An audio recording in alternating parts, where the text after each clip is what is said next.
ठीक है।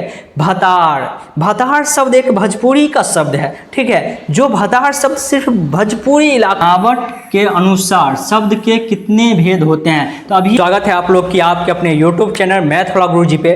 दोस्तों आज आप लोग को हिंदी का जो कि व्याकरण चैप्टर, शब्द चैप्टर का आप लोग को प्रैक्टिस के साथ साथ पूरा परिभाषा को एकदम आसान तरीका से आप लोग को समझाने वाले हैं। आप पूरा क्लास जरूर देखिएगा। साथ में आप लोग को अंतिम में आप लोग को इससे रिलेटेड जो भी प्रीवियस से प्रश्न पूछा गया बोर्ड एग्जाम में वह सभी प्रश्न भी आप लोग को करवाने वाले हैं, ठीक है। तो आप पूरा क्लास जरूर देखिएगा और चैनल पर अगर पहली बार आए तो चैनल को सब्सक्राइब कर बेल ऑल कर लीजिएगा। लेकिन आप पूरा क्लास पहले देखिए, अगर आपको समझ में आए तब आप चैनल को सब्सक्राइब करिएगा। यहाँ पे हम लोग एक एक पॉइंट को आप लोग को समझाएंगे और बहुत आसान तरीका से आपको यहाँ पे समझ में भी आ जाएगा।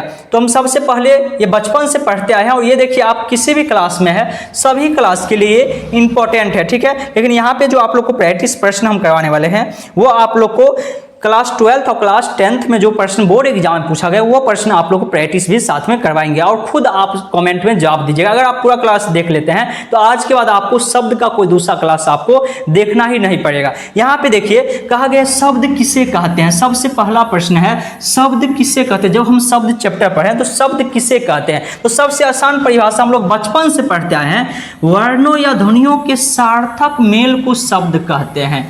वर्णों या ध्वनियों के सार्थक मेल को शब्द कहते हैं। तो सबसे पहले आपको पता होगा, हम लोग को जानना पड़ेगा वर्ण या ध्वनि होता क्या है। सबसे पहले तो देखिए हम लोग बचपन से लिखते आए हैं ओ आ लिखते आए हैं ना। जब जन्म लेता है बच्चा तभी कहता है आ, तो मतलब बचपन से हम लोग वर्ण का उच्चारण कर रहे हैं, ठीक है। तो बचपन से जो ये लिखते हैं इसे ही हम लोग क्या कहते हैं, वर्ण कहते हैं। क लिख दिए, क क्या है, एक वर्ण है, ठीक है। ख लिख दिए, ये क्या है, एक वर्ण है। तो कहा गया वर्ण या ध्वनि जो मिलेगा, वर्णों के इसका एक दूसरा परिभाषा भी होता है, शब्द किसे कहते हैं। तो वर्णों के संघात मेल को हम लोग शब्द कहते हैं। जब कॉम्पिटिटिव एग्जाम के लिए तैयारी आप लोग करवाते हैं तो वहां पे कुछ इस तरीका से भी परिभाषा बताते हैं। जैसे यहाँ पे देखिए लिखा गया है गाय। अब देखिए यहाँ पे बच्चा को ये चीज समझना है सबसे पहले आप लोग को, जो गाय जो है, गाय शब्द क्यों है, गाय शब्द क्यों है, तो ये समझने के लिए आपको देखिए यहाँ पे क्या क्या मिला है। एक है गा, ये क्या है, एक वर्ण है, और एक क्या है य, ठीक है। तो गाय ये दोनों मिलेगा तो क्या बनेगा, दो वर्ण, एक गा और एक य, मतलब दो वर्णों के मिलने से एक सार्थक कोई इसका अर्थ होगा। गाय का मतलब हम लोग जानते हैं एक जानवर होता है जो दूध देता है हम लोग को, गाय एक हमारी माता होता है। इस तरह से हम लोग जानते हैं, उस जीव को हम लोग पहचानते हैं। तो जिस शब्द का एक क्या हो, अर्थ भी निकले, मतलब दो वर्ण को मिलाएंगे लेकिन उसका क्या होना चाहिए, एक अर्थ भी निकलना चाहिए। जैसे हम लिखेंगे राम, तो ये भी एक क्या है, शब्द है। लेकिन इसी को अगर हम लिखे म रा कुछ भी लिख दे, ठीक है, जिस शब्द का कोई अर्थ नहीं हो, जिस वर्ण को मिलने से कोई अर्थ उत्पन्न हो, वह एक शब्द नहीं हो। जैसे यहाँ पे है घर, क्या है, घर, ठीक है। तो यह एक क्या है, शब्द है, क्योंकि दो वर्ण मिला है। क्या मिला है, दो वर्ण को मिलने से एक शब्द का निर्माण हुआ है। लेकिन इसी को हम लोग ऐसे लिखेंगे तो किसी किसी शब्द का उच्चारण निकलेगा, किसी किसी शब्द का नहीं निकलेगा। रोटी दो शब्द से बना, लेकिन इसी को हम लोग लिखेंगे टोरो, तो टीरो, तो टीरो हो सकता है कोई शब्द होगा भी, नहीं भी होगा। तो जिस शब्द को मिलने से कोई अर्थ निकले उसे ही हम लोग क्या कहते हैं, अर्थात जिस वर्ण के मिलने से कोई सार्थक मेल होने से कोई उच्चारण निकले, मतलब कोई अर्थ निकले उसका, उसे ही हम लोग क्या कहेंगे, शब्द कहेंगे। यहाँ तक आप लोग बचपन से पढ़े हैं। अब देखिए कुछ चीज यहाँ पे हम लिखे हैं, शब्दों को रूपांतरण पूछेगा, शब्दों को कितने रूप में रूपांतरित किया गया है। तो शब्दों को देखिए रूपांतरण जो है, ये आपको शब्द का जो रूपांतरण होता है, शब्द का भेद नहीं हम पढ़ा रहे हैं, क्या पढ़ा रहे हैं, शब्दों का रूपांतरण पढ़ा है, ठीक है। शब्द का रूपांतरण, तो शब्दों का रूपांतरण जो होता है, ये कहा गया शब्दों का वर्गीकरण दो रूप में किया जाता है। पूछेगा शब्दों का वर्गीकरण कितने रूप में किया जाता है, तो शब्दों का वर्गीकरण दो रूप में किया जाता है। एक होता है आपका सार्थक शब्द, क्या, सार्थक शब्द, और एक होता है आपको निरर्थक शब्द।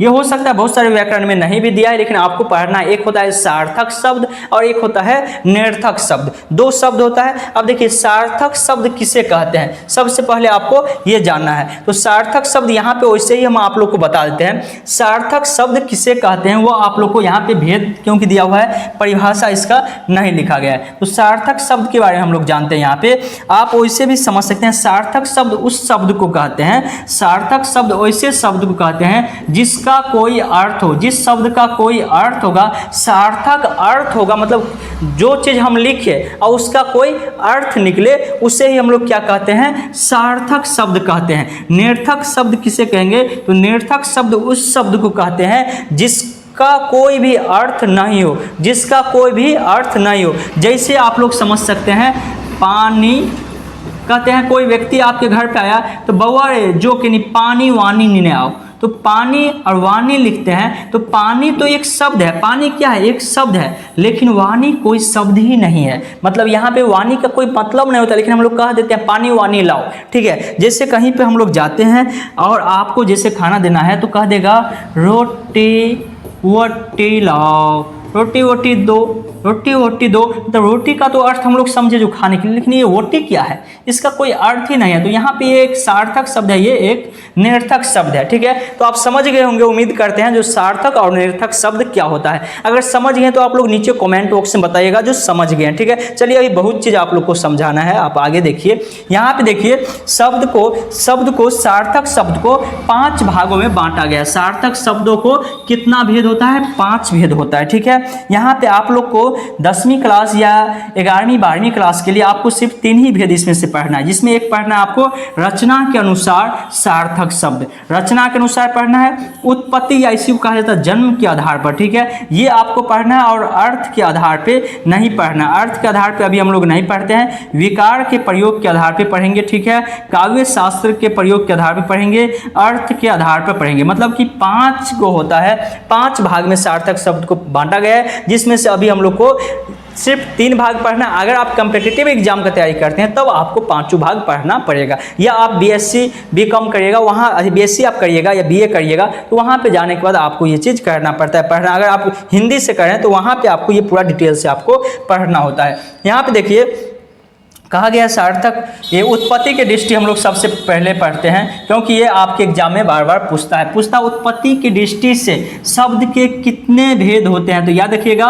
उत्पत्ति के दृष्टि से बुआ शब्द के कितने भेद होंगे, 4 भेद होते हैं। याद रखिएगा बुआ, उत्पत्ति के दृष्टि से शब्द के कितने भेद होते हैं, उत्पत्ति की दृष्टि से शब्द के सिर्फ और सिर्फ 4 भेद होते हैं, ठीक है। कौन कौन, जो कि आप लोग जानते भी होंगे, तत्सम, तद्भव, देशज, विदेशज। आप देखिए इसको समझिएगा, ठीक है, क्योंकि आपके एग्जाम में पूछा जाता है इनमें से कौन तत्सम शब्द है, कौन तद्भव शब्द है। तो आपको पहचानने के लिए आपको परिभाषा पता होना चाहिए, ठीक है। तो आपको एकदम आसान तरीका से आपको समझ में आ जाएगा। देखिए यहाँ पे आपको समझाने के लिए तत्सम शब्द हम लिखे हैं, ठीक है, तत् जोड़ सम। हिंदी में संस्कृत के मूल शब्द को, हिंदी में संस्कृत के मूल शब्द को तत्सम कहते हैं। आप देखिए यहाँ पे समझिएगा क्या लिखा है, तत् को हम लोग ऐसे लिख सकते हैं, तत् जोड़ सम, तत् जोड़ सम। तत् का मतलब होता है उसके,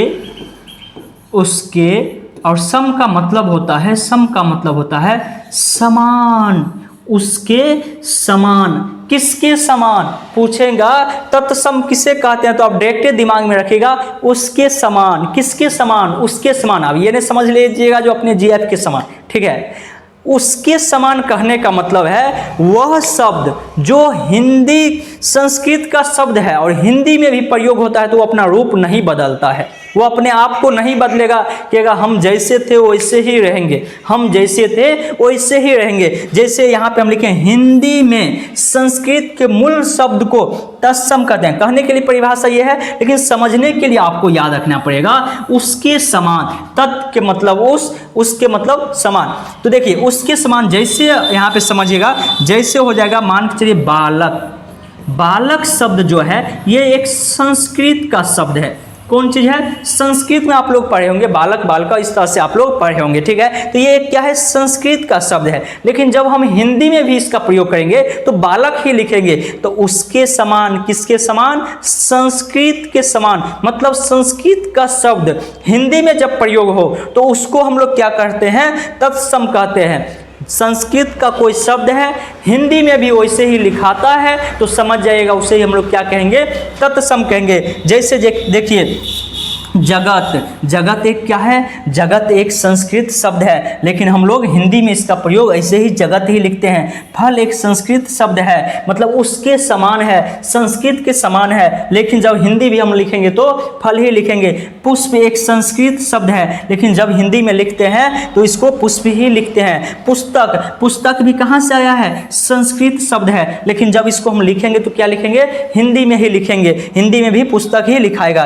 पृथ्वी आपको पता होगा ये भी एक संस्कृत का शब्द है, लेकिन जब हम लिखते हैं तो क्या लिखते हैं? संस्कृत से हिंदी में उठ के आया और इसी तरीका से हम इसको लिखते हैं। तो ये जो है वही चीज़ यहाँ पे लिखाए हैं। तत्सम किसे कहेंगे? हिंदी में संस्कृत के मूल शब्द को तत्सम कहते हैं, और याद रखना तत् जोड़ सम मतलब उसके समान। अब लगभग आपको अगर एग्जाम में प्रश्न आएगा, अभी आप लोग को हम करवाएंगे तो आप बहुत आसानी से समझ लीजिएगा जो ये तत्सम है या तद्भव, मतलब ऐसा शब्द जो संस्कृत का है और हिंदी में प्रयोग करने पर वह अपना रूप नहीं बदलता है, वैसे के वैसे ही रहता है, उसे ही हम लोग क्या कहेंगे? तत्सम शब्द कहते हैं। ठीक है, अब चलिए हम लोग पढ़ते हैं। और देखिए इसी चैनल पे आप लोग का प्रत्येक दिन बायोलॉजी का क्लास चलता है, लाइव क्लास 8 बजे को। तो जो व्यक्ति 11वीं क्लास में अभी होंगे, 11वीं क्लास का भी लाइव क्लास चलता है, तो वह व्यक्ति को आप लोग वीडियो को शेयर कर दीजिएगा। और जो भी व्यक्ति 10वीं का 12वीं का एग्जाम देने वाला है उसको तो ये वीडियो जरूर शेयर कीजिएगा। और आपका जो क्लास चलता है ये आपका शिवाजीनगर और बेहेरी में आपका दोनों जगह पे क्लास चलता है। शिवाजीनगर जो कि समस्तीपुर डिस्ट्रिक्ट में पड़ता है और बेहेरी जो है आपका दरभंगा डिस्ट्रिक्ट में पड़ता है। तो दोनों जगह अपना क्लास भी चलता है, ऑफलाइन क्लास। ऑफलाइन क्लास से जोड़ने के लिए आपको व्हाट्सअप का लिंक नीचे डिस्क्रिप्शन में डाला हुआ है, आप लोग वहां से इसका भी PDF ले सकते हो। वहां पे कोई बातचीत भी करना है आपको तो आप कर सकते हैं। अब देखिए हम लोग बात करते हैं यहाँ पे तद्भव के बारे में। ठीक है, तो तद्भव को समझिएगा। तद्भव क्या है? देखिए तद्भव, ठीक है, ये जो होता है तद्भव, ये कहा गया है तत्सम के बिगड़े रूप को तद्भव कहते हैं। मतलब गांव घर में ऐसे समझिएगा, बिगड़ा हुआ बौआ जो होगा उसे ही हम लोग तद्भव कहेंगे। जो बिगड़ जाए उसे हम लोग कहेंगे रे देखिए तद्भव घूम रहल छो, ऐसे करके रे देखो ये तद्भव घूम रहा है। मतलब जो बिगड़ जाए, जो तत्सम था, मतलब जो सुधा मुद्दा बच्चा था और बाद में बिगड़ जाए, उससे ही हम लोग तद्भव कहेंगे। अब ये कैसे? देखिए तद्भव, तद्भव का मतलब होता है ऐसा शब्द जो संस्कृत से निकल के आया हो लेकिन हिंदी में उसका प्रयोग में बदल गया होगा। जैसे देखिए यहाँ पे कहा गया अगीन। ठीक है, पहले जो है अग्नि को अगीन लिखा जाता था। ठीक है, पहले क्या लिखा जाता था? अगीन को आग को अगीन लिखा जाता था, लेकिन अभी हम लोग इसको क्या लिखते हैं? आग लिखते हैं। क्या लिखते हैं? आग लिखते हैं। तो आग जो लिखते हैं ये क्या है? तद्भव है। ये क्या है? तद्भव है। अगीन क्या है? तत्सम है। ये संस्कृत से ये शब्द लिया गया है। तो जो संस्कृत का शब्द होता है वो क्या होता है? तत्सम होता है। लेकिन अभी के समय में हम लोग क्या लिखते हैं? आग लिखते हैं। तो आग क्या है आपका? आग जो होगा एक आपका तद्भव शब्द होगा। वैसे ही आपका बहुत सारे एग्जाम्पल, जैसे आप याद रखिएगा पहले जो है खेत जो होता था, खेत को संस्कृत में लिखा जाता था कौन चीज? क्षेत्र लिखा जाता था, क्षेत्र। ठीक है, पहले हम लोग खेत नहीं पढ़ते थे, पहले कहते थे क्षेत्र। ठीक है, लेकिन अभी खेत हो गया तो खेत क्या हो जाएगा? ये तद्भव शब्द हो जाएगा। ये क्या हो जाएगा? तद्भव शब्द हो जाएगा। जैसे हम लोग लिखते हैं, अभी कहते हैं खीर। क्या कहते हैं? खीर खाओगे? अभी पबनी हुआ था, सभी का पबनी भी हो रहा है, तो खीर। तो खीर जो है ये एक तद्भव शब्द है, लेकिन इसको जब हम लोग मतलब अभी जो प्रयोग करते हैं तो कहते हैं अभी खीर कहते हैं, लेकिन पहले जो है इसको हम लोग क्षीर कहते थे। पहले खीर को क्या कहा जाता था बुआ? क्षीर कहा जाता था। मतलब संस्कृत में इसको क्षीर कहा जाता है खीर को, लेकिन अभी क्या कहते हैं? खीर कहते हैं। पहले खेत को क्षेत्र कहते थे, अभी क्या कहते हैं? खेत कहते हैं। तो इस तरह से आप याद रखिएगा, तत्सम के बिगड़े रूप को तद्भव कहते हैं। ठीक है, जैसे पहले अगीन लिखा जाता था, अब आग लिखा, पहले दूध लिखा जाता, अभी दूध लिखा था, समझ गए? तो इस तरह से आप तद्भव बहुत आसानी से आप समझ गए होंगे। चलिए आगे हम लोग बढ़ते हैं। उसके बाद आपका देखिए, उसके बाद आता है आपका जो कि बहुत देरों से आपका इंतजार था, देशज। कौन सी? देशज। देशज नाम से पता चल रहा है देश की बोलचाल में पाए जाने वाले शब्द को देशज कहते हैं। सबसे आसान परिभाषा, देश की बोलचाल में पाए जाने वाले शब्द को देशज कहते हैं। अब देखिए इसको समझिएगा, देशज शब्द कहते किसको है? तो देशज का मतलब नाम से ही पता चल रहा है ऐसा शब्द जिसका जन्म एक क्षेत्र में हुआ हो, एक क्षेत्र में उसका प्रयोग किया जाता हो और उसी क्षेत्र में वो सिमट के रह जाता हो, वैसे ही शब्द को हम क्या कहते हैं? देशज कहते हैं। जैसे देशज शब्द मान के चलिए कहते हैं मेहरारू। ठीक है।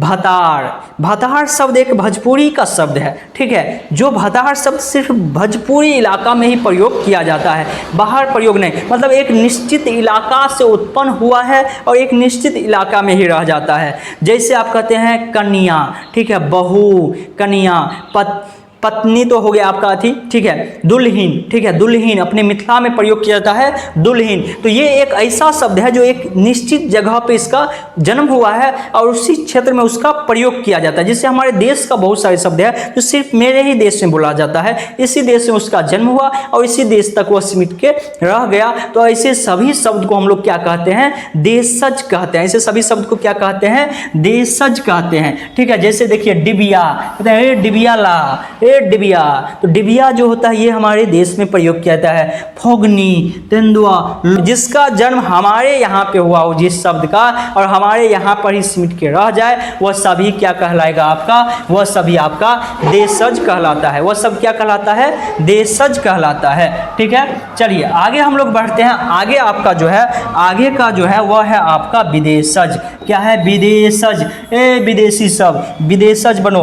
देखियो विदेशज सबको, जिन शब्द का जन्म विदेश में हुआ है उन्हें विदेशज कहते हैं। तो ये तो सभी को बुझने आता है, जो जिन शब्द का जन्म विदेश में हुआ हो उसे हम लोग विदेशज कहते हैं। जैसे यहाँ पे देखिए कुछ शब्द हम यहाँ पे एग्जाम्पल के लिए लिए हैं जो कि अंग्रेजी शब्द कुछ है। जैसे हॉस्पिटल, ये क्या है, अंग्रेजी शब्द है। डॉक्टर, बुक, ये सभी क्या है, इत्यादि कर देंगे। ये सभी अंग्रेजी शब्द है, तो इस सभी को हम लोग क्या कहेंगे, विदेशज है। उसके बाद फारसी, फारसी शब्द जैसे आराम, अफसोस, उसके बाद किनारा, गिरफ्तार, गिरह इत्यादि और बहुत सारे शब्द होता है। जब आप इसके बारे में तत्सम तद्भव आपको हम एक क्लास में यहाँ पे खत्म कर रहे हैं। अगर आप कंपटीशन क्लास में मेरे पास पढ़ते तो वहाँ पे आप लोग को हम जब बताते हैं, एक्सेंट मैथ क्लास मेरा एक और चैनल है जहाँ पे कंपिटिटिव एग्जाम का तैयारी करवाते थे और अभी भी करवाते हैं, कुछ कम वीडियोज़ पे अपलोड होता है। तो वहाँ पर आप लोग देखिएगा ये तत्सम तद्भव का ही 2-3 दिन का क्लास चलता है अपना, ठीक है। तो इसीलिए वहाँ पर आपको बहुत सारे शब्द जानना पड़ता है, बहुत सारे शब्द आपका प्रयोग होना चाहिए, तब जाके आप पूर्ण रूप से जानिएगा, ठीक है। चलिए विदेशज जान गए। उसके बाद आपका जो आता है वह है आपका बनावट या रचना की दृष्टि से शब्द के कितने भेद होते हैं, ये आपके प्रश्न में पूछा जाता है। तो याद रखिएगा बनावट या रचना की दृष्टि से शब्द के 3 गो बउआ होता है, 3 गो भेद होता है। क्या होता है, 3 भेद होता है। कौन कौन, सबसे बड़का बुआ के नाम है रूढ़, रूढ़, दूसरा है यौगिक, यौगिक, और तीसरा है योग रूढ़। क्या है, तीसरा क्या है, योग रूढ़। अब देखिए एक एक करके हम लोग यहाँ पे पढ़ते हैं, ये भी आप लोग को बहुत आसानी से समझ में आ जाएगा। रूढ़ किसे कहते हैं, कहेंगे जिन शब्दों के खंड किए जाने पर कोई अर्थ न निकले उन्हें क्या कहते हैं, रूढ़ कहते हैं। मतलब ऐसा शब्द जिसको हम 2 भाग में बांटेंगे, 2 भाग में बांटेंगे, बांटने के बाद उसका कोई अर्थ ही ना निकले, जिसका कोई अर्थ ही ना निकले उसे ही हम लोग क्या कहते हैं, रूढ़ कहते हैं। जैसे मान के चलिए हम लिखते हैं नाक, नाक, तो देखिए इसको जब हम 2 भाग में अगर बांटेंगे तो ना और क, तो ये दोनों वर्ण के रूप में आ गया, तो इसका कोई शब्द ही नहीं बन रहा है, कोई अर्थ ही नहीं निकल रहा है। तो ऐसे शब्द को हम लोग क्या कहते हैं, रूढ़ कहते हैं। अधिकांश 2 अंक वाला जो शब्द होगा, 2 वर्ण वाला शब्द होगा, वह सभी क्या होगा, रूढ़ शब्द कहलाएगा। जैसे ये देखिए यहाँ पे लिखा है नाक, नाक शब्द का खंड करने पर न और क दोनों का कोई अर्थ नहीं होता है। तो ऐसा शब्द जिसको खंड किए जाने पर कोई अर्थ न निकले उसे ही हम लोग क्या कहते हैं, रूढ़ कहते हैं। उम्मीद करते हैं आप बहुत आसानी से समझ गए होंगे। चलिए आगे का जो है वो है आप लोग का कौन सी, यौगिक। कौन सी है, यौगिक। तो यौगिक शब्द किसे कहेंगे, एक ऐसे शब्द जो दूसरे शब्द के मेल से बने हैं और जिनके सभी खंड सार्थक होते हैं यौगिक कहलाते हैं। जैसे देखिए घोड़सवार, घोड़ा और सवार, मतलब ऐसे याद रखिएगा 2 शब्द के मिलने से एक तीसरा शब्द बनता हो, 2 शब्द के मिलने से एक तीसरा शब्द बनता हो उसे ही हम लोग क्या कहते हैं, यौगिक कहते हैं। वही कहा गया ऐसे शब्द जो दूसरे शब्द के मेल से बने हैं, जो दूसरे शब्द के मेल से बने और जिसके सभी खंड क्या हो, सार्थक हो, उसे ही हम लोग क्या कहेंगे, यौगिक कहेंगे। चलिए आगे हम लोग बढ़ते हैं। आगे देखिए आपका है योग रूढ़। सभी विद्यार्थी वीडियो को अधिक से अधिक शेयर कर दीजिएगा और चैनल पर अगर पहली बार आए हैं तो चैनल को सब्सक्राइब करके बेल आइकन और ऑल कर लीजिएगा, क्योंकि आप लोग को बोले यहाँ पे क्लास 9वीं 10वीं 11वीं 12वीं सभी क्लास की आपकी तैयारी करवाया जाता है, बिल्कुल फ्री क्लास आपके लिए रहता है। तो इसीलिए आप लोग को बोले हैं चैनल को सब्सक्राइब के बैकन ऑल कर लीजिएगा। चलिए यहाँ पे हम लोग उसके बाद पढ़ते हैं योग रूढ़। योग रूढ़ नाम से पता चला, योग रूढ़ ऐसे यौगिक शब्द जो साधारण अर्थ को छोड़कर, देखिए ये बेवफा हो जाएगा, ये बेवफा की कहानी है, ये बेवफा की कहानी है, साधारण अर्थ को छोड़ देता है और विशेष अर्थ को क्या करता है, ग्रहण करता है। मतलब कि बउआ अगर अच्छा से नहीं पढ़ोगे तो आपकी शादी हो जाने के बाद भी आपकी पत्नी हो सकता है आपके मित्र जो बहुत अच्छा से पढ़ के कोई जॉब ले ले उसके साथ भाग जाए, और इससे घटना इसके साथ भी घटता है। आप हो जाइएगा वहां पे साधारण और आपके मित्र हो जाएगा विशेष। विशेष अर्थ ग्रहण करें मतलब उसके अगर वो मान के चलिए दूसरे जाति का भी है तो उसका टाइटल वो अपने नाम में लगवा लेगी। तो ऐसे ही शब्द को हम लोग क्या कहते हैं, ऐसे ही शब्द को हम लोग कहते हैं योग रूढ़ शब्द। जैसे देखिए पंकज, तो पंकज हुआ, पंकज का अर्थ जो होता है, तीसरा अर्थ जो होता है वह कमल होता है। लंबोदर हम लोग कहते हैं, तो लंबोदर तो हुआ, लेकिन लंबोदर कहने का इसका तीसरा अर्थ जो निकलता है वह क्या निकलता है, गणेश जी।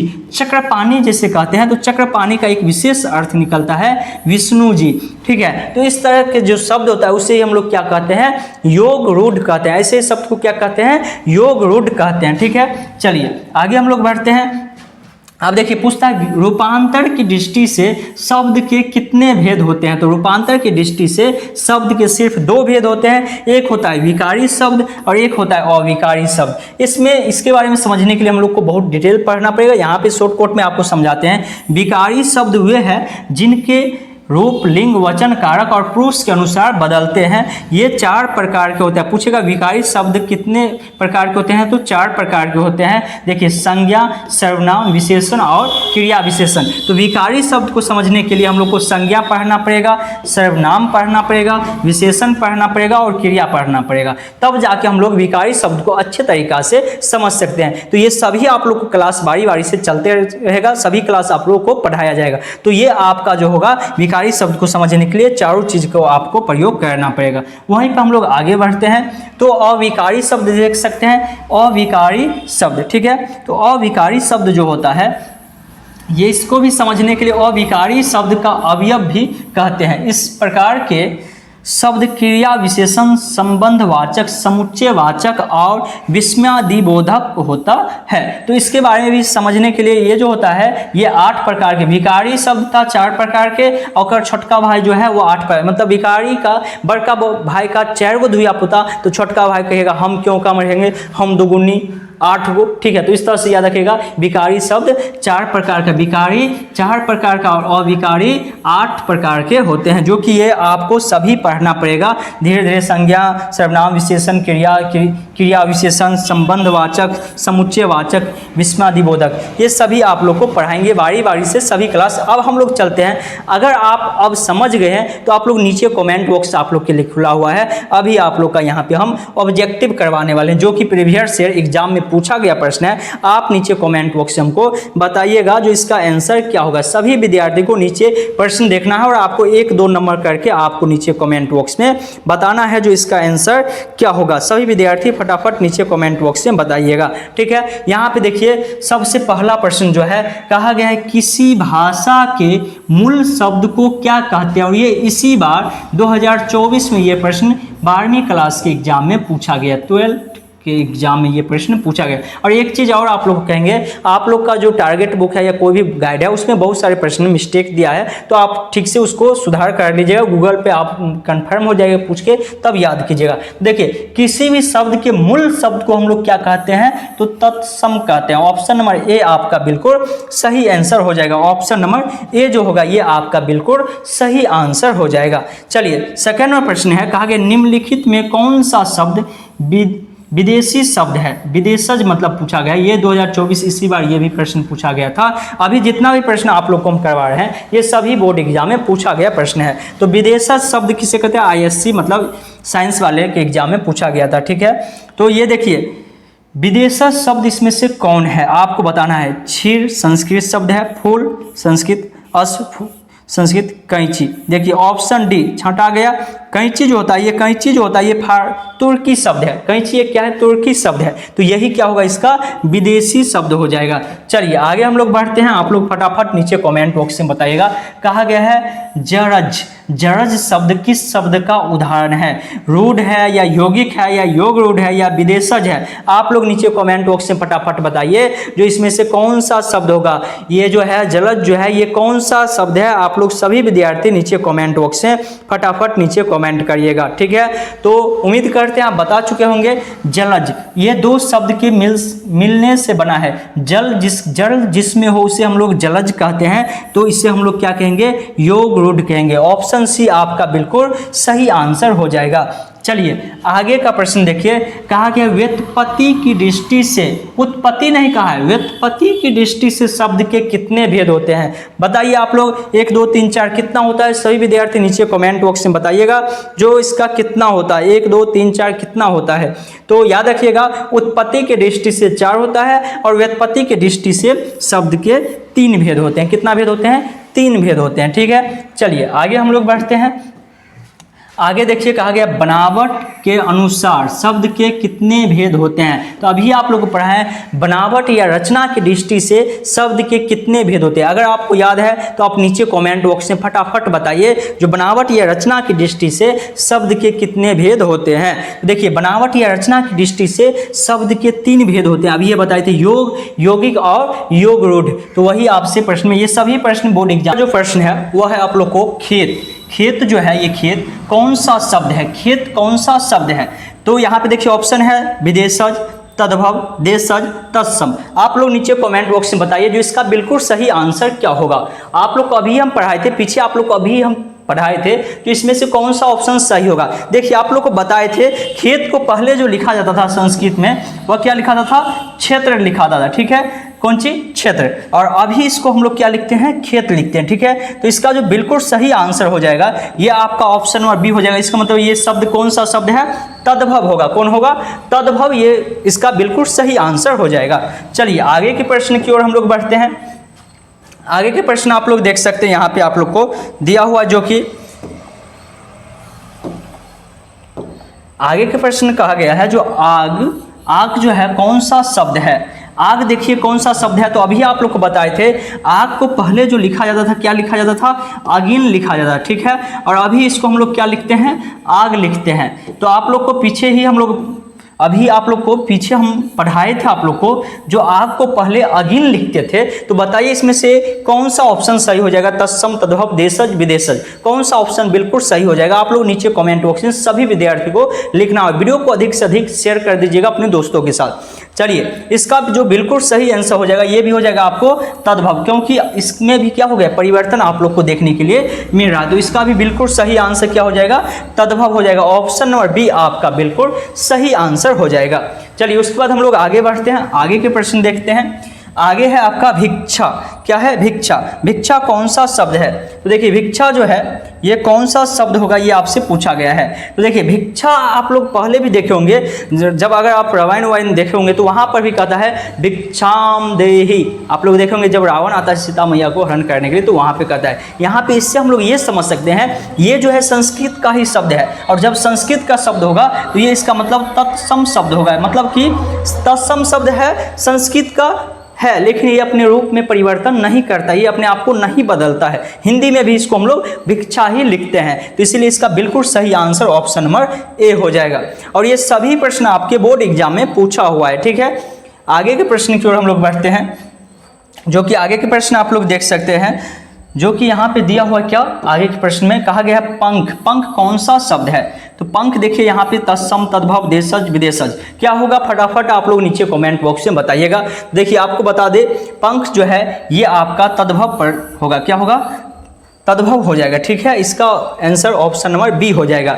और देखिए अगर आप और ज़्यादा प्रश्न का प्रैक्टिस करना चाहते हैं तो आप लोग क्या कर सकते हैं, अपने आपके पास जो क्वेश्चन बैंक होगा या टारगेट बुक होगा, कोई भी ऑब्जेक्टिव बुक से लेके आप शब्द का सभी प्रश्न बना के देखिएगा। 1-2 प्रश्न में आप हो सकते हैं फंस सकते हैं, तो उसको आप गूगल से वेरीफाई कर लीजिएगा। और बहुत सारे आंसर भी गलत दिया गया है, ठीक है, आपके बुक में, तो आप उसको सही करके ही आप लोग याद करिएगा, नहीं तो आपके एग्जाम में क्या हो जाएगा?